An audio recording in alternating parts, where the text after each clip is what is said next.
Ceiling పడిపోయింది, leak పడుతుంది. మీరు అక్కడ ఉండండి, అక్కడ తాగుతున్నాం. ఒక నిమిషం రాదు, మీరు కొంచెం పక్క వచ్చా. ఈజీగా కదా, కూర్చున్న వాళ్ళ మీద పడద్దు.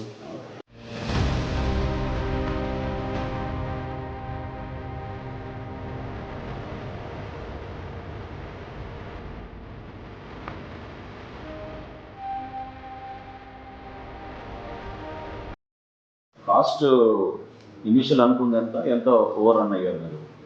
సార్ ఫేజ్ 1లో 159 crores యాక్చువల్గా మనకు శాంక్షన్ చేశారు సార్.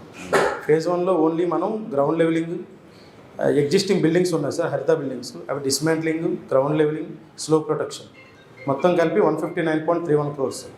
ఓకే. నెక్స్ట్ సెకండ్ ఫేజ్లో 94.49 crores శాంక్షన్ చేశారు సార్. అది 3 blocks sir, Vijayanagara, Vengi and Gajapati బ్లాక్స్కి ఓన్లీ ఫర్ స్ట్రక్చర్స్ సార్. మళ్ళీ ఫేజ్ 3లో 112.76 crores శాంక్షన్ చేశారు సార్. ఫేజ్ 1, 2, 3 కింద చేశారు సార్. ఫేజ్ 3 అంతా కూడా architectures. Total project cost estimated ఎంత, కంప్లీట్ అయ్యే వరకు ఎంత అయింది? యాక్చువల్గా 92.72 crores సార్. యాక్చువల్గా దాని నుంచి 434 అవును సార్. యాక్చువల్గా ఫేజ్ 1, 2 కింద 92 crores ఒకటి, 72 crores ఒకటి ఇచ్చారు సార్. దాని నుంచి 451కి వచ్చింది సార్. 92 ఇంక్లూడెడ్ ల్యాండ్ లెవెలింగ్ అంత సార్. కలిపి సార్. ఇంటీరియర్ కూడా కలిపి ఇంటీరియర్ సార్. ఇది ఇంటీరియర్కి ఎక్స్క్లూజివ్గా 32 కోట్లు అయింది. అవును సార్.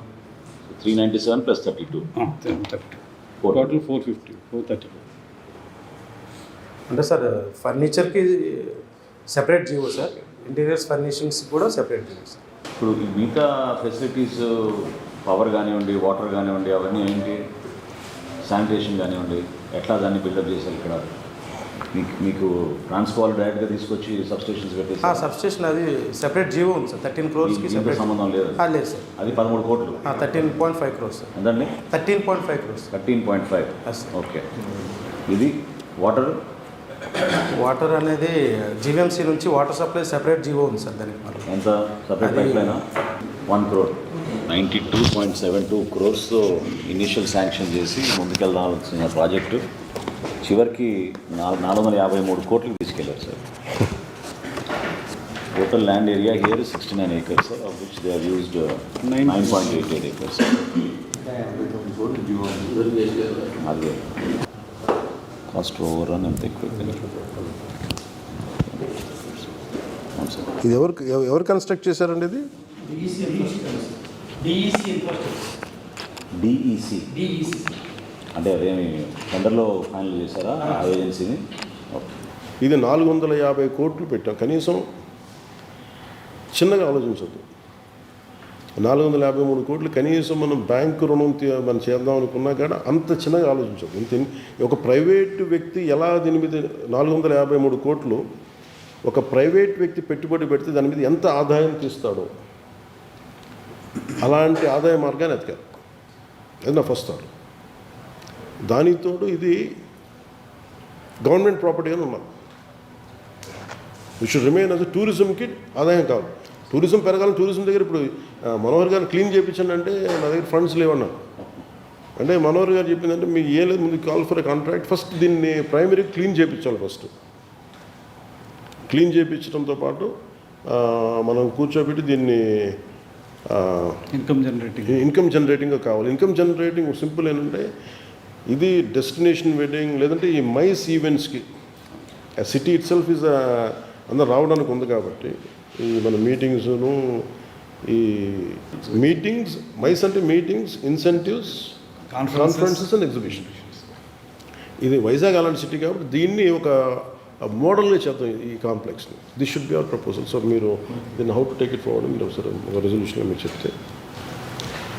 జనసేన లెజిస్లేచర్ విభాగం నుంచి మన అధ్యక్షులు గారు చెప్పిన సూచనలు, అట్ ద సేమ్ టైం గతంలో మనం చేసిన పోరాటం, అనేక సందర్భాల్లో కేసులు కూడా స్థానికంగా మన నాయకులపైన, కార్యకర్తలపైన, చివరికి ప్రెసిడెంట్ గారు ఒక రోజు వచ్చి సరదాగా టీ తాగుదాం, అసలు ఏం జరుగుతుందో ఇక్కడ చూద్దాం అనే దానికి బయలుదేరినా కూడా హోటల్ నుంచి అడ్డుకొని రానికుండా వేల మంది పోలీసులతో ఆ రోజు ఇబ్బంది పెట్టారు.